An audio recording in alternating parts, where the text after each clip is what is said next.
Stephen A. Smith went off on this topic today, and let me tell you, he didn't hold back. He said, "It's confirmed." That's right. According to Stephen A., the biggest question surrounding Mike Brown right now is how he's going to handle his rotations with the New York Knicks. Specifically, what's the plan for guys like Josh Hart and Mitchell Robinson in that starting unit? Stephen A. said the speculation has been non-stop.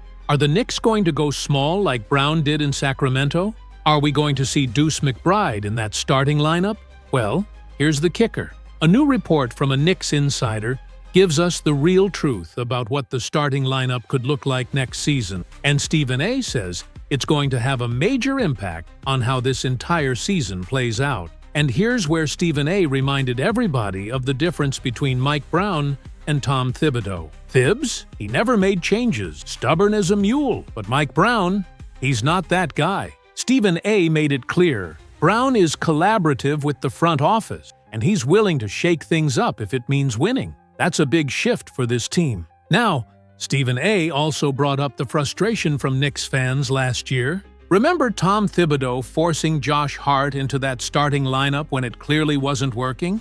It didn't work for half the regular season, and it was even worse in the playoff. Opposing teams exploited it. They put big men on Hart because he wasn't taking enough threes. Yeah, he shot 37% from deep in the playoffs, but he wasn't pulling the trigger. That allowed defenses to sag off him, double-team Towns in the paint, and completely throw the offense out of rhythm. Stephen A. said it himself. Karl Anthony Towns is one of the 3 best post scorers in basketball. Only Jokic and Embiid are better. That's it. So why make life harder for a guy like that? Then Stephen A. referenced what James Edwards reported. 2 likely lineups are being discussed. Option 1, Brunson, Bridges, Hart, Anunoby, and Towns. Option 2, Brunson, Bridges, Anunoby, Towns, and Mitchell Robinson. And according to Stephen A., both have pros and cons. But here's the reality. The first lineup never fully clicked last season, especially in the playoffs. The second one, with Robinson in, actually performed better statistically. That tells you something. Stephen A. said, "It's clear. The Knicks' priority has to be building around Brunson and Towns offensively." He reminded us this team finished top 5 in offense for the regular season, but down the stretch, against elite defenses in the playoffs, they got bogged down. That can't happen again. And Stephen A. finished with this. Mike Brown is going to lean into offense because that's who he is. People bring up Cleveland, saying he was a defensive coach there. Stephen A. clapped back. That was years ago. Look at what he did in Sacramento. He turned that team into an offensive powerhouse built around Sabonis and Fox. You think with Brunson and Towns he's suddenly going to change? Stop it. He's going to double down on offense. And the Knicks better be ready to score with the best of them. And honestly, he's absolutely right. Stephen A. Smith didn't stop there. He called it absolutely preposterous to think Mike Brown is going to run anything other than an offense-first system with this Knicks roster. And you know what? He's right. The man said it loud and clear. That's how successful NBA teams are built today. It's easier to play offense than defense in this league. And Stephen A. reminded everyone, the Knicks know that. They're not stupid. Unlike Tom Thibodeau, who kept rolling out the same thing over and over again. Stephen A. says, Mike Brown is going to be offense first. Period. End of discussion. And for all those people who want to bring up Cleveland, Stephen A. clapped back, "Congrats! You're living in the past." Mike Brown was a defensive coach with the Cavs, sure, but then he became an assistant with the Golden State Warriors, an offense-first dynasty that still played good defense because they had elite individual defenders. And then Sacramento. Offense, offense, offense. Brown turned a team built around Sabonis and De'Aaron Fox into an offensive powerhouse and ended a historic playoff drought. Now, Stephen A. said, look at this Knicks roster. Jalen Brunson and Karl Anthony Towns, maybe the best offensive duo in the Eastern Conference, surrounded by guys who can defend individually. You think Mike Brown is going to copy what failed with Thibs? Hell no! That's Stephen A.'s word. He said, it's crazy to even think that. And then Stephen A. went in on the Mitchell Robinson situation. He said this loud, "You start Mitchell Robinson. That's it. That's the move." Why? Because the Knicks were better with him on the floor. Stephen A. broke it down. Mitch is one of the best offensive rebounders in basketball. In the playoffs, he averaged 3.7 offensive boards per game, while not even fully healthy. And here's the thing. When Mitch is out there, you can't just stick a small guy on Towns and cheat help off the big. Mitch moves to that dunker spot, and if you ignore him, it's an easy putback. He forces you to guard him with a real big man. Stephen A. painted the picture perfectly. If Towns is guarded by a forward with no big help, he's going to cook that man alive in the post.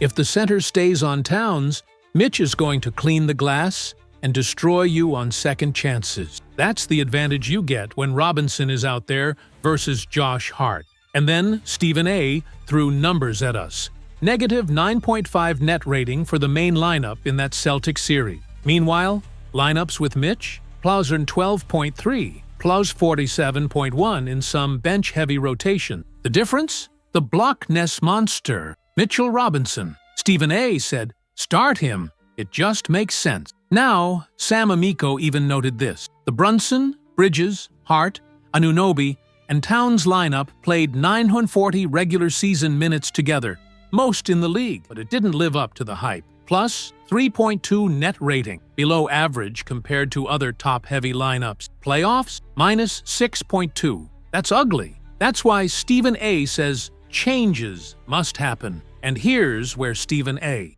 got even louder. The Knicks didn't go get Jordan Clarkson. They didn't add Gershon Yabusele. They didn't hire Mike Brown just to repeat the same mistakes. The bench is better, the rotations will be better, but the starting five can't just play less. They have to play better if this team wants its first finals appearance since the 90s. Stephen A. finished with this. This is nothing against Josh Hart. The man is a starter in this league. He gave you 13 points, 10 rebounds, 6 assists. He defends, he hustles. But you can't keep him in that lineup when the data screams for change. And then, Stephen A. teased it, there's still a possibility of the Knicks going small. That conversation isn't over yet. Stephen A. Smith didn't hold back on this one either. He said the Knicks are trending away from relying solely on Deuce McBride, but he made it clear. Mike Brown has done this before. Remember Sacramento? Brown rotated Fox and Malik Monk off the bench, sometimes starting one or the other,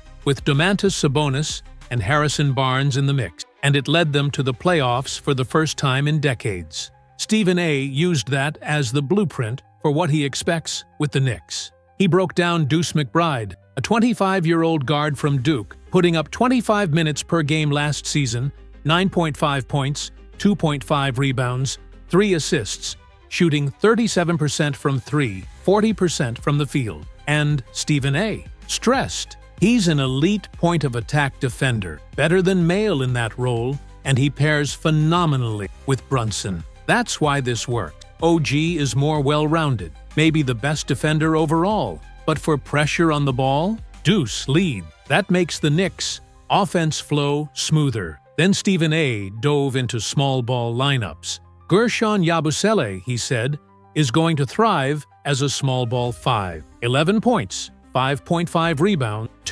1 assists, paired with Josh Hart off the bench, who plays bigger than his size, and OG on defense. That's a lineup that can create space and maximize versatility. Small ball isn't just a gimmick here, Stephen A. argued. It's a strategic advantage. The coach and roster are right. And according to him, the Knicks have both. Numbers time. The most used lineup last regular season. 940 minutes. Platter 3.3 net rating. Swap Brunson for Deuce. Platter 4.1 net rating. Injuries aside, adding Mitchell Robinson, Jordan Clarkson, and Gershon Yabusele to the bench improves these units even further. Stephen A. pointed out, it's not just theory, it's a clear upgrade. Even Jericho Sims gets a nod. Better personnel across the board. And Stephen A. highlighted the ultimate key, Brunson and Deuce together on the floor. That duo, he said, is phenomenal. Layer in Clarkson, OG, Yabusele, Josh Hart. Suddenly, The Knicks have shooting, spacing, defense, and versatility all at once. That's exactly the kind of lineup Mike Brown can leverage to maximize this team's strengths. Stephen A. concluded emphatically, "This is going to be an exciting team to watch. The rotations, the small ball options, the bench depth, it's all coming together. And you better believe the Knicks are in for a season to pay attention to." And that, folks, is exactly what Stephen A. Smith had to say. He left no stone unturned, and you can feel the excitement in his words. Now I want to hear from you. What do you think about all these rotations, lineups, and Mike Brown's plan? Comment down below, like the video, subscribe, and make sure to turn on notifications, because this Knicks season is shaping up to be one you won't want to miss.